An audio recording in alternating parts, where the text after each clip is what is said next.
A buen tiempo. A buen tiempo jaeten viapó, omoguaje banderendape Radionet Acción Paraguay.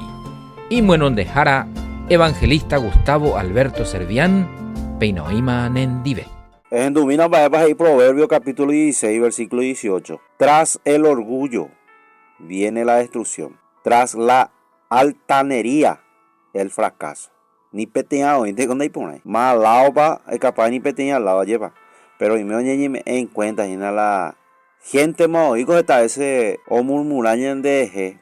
A lo mejor murmurar con razón de ahí o inventante. Pero y me la de altanero, añan de orgulloso es tu peor. Entonces, dos cosas la yarecota hoy sí o sí de la pena. La destrucción y el fracaso. A ni peteña donde añan de agrada. Ni peteña donde pone. Entonces, va eri la yeji podamos que está en aña examinar, en aña pensar. Ahí con ese hina. Hasta inclusive derecho ni amigo, derecho ni más ni para ni compartir porque a veces no compartir seis pesos a gente. Entonces, ya reco tiempo ñeñimo potio miedo.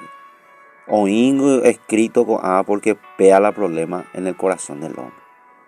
Pero gracias a Dios, me hago en tiempo y ti, y tú ya cambia. Lo menos de gracias a tu paña de yara, neñe eru pibe, ore confrontar, ore orgullo, altanería. Y peamente en ore en el nombre de Jesús. Amén.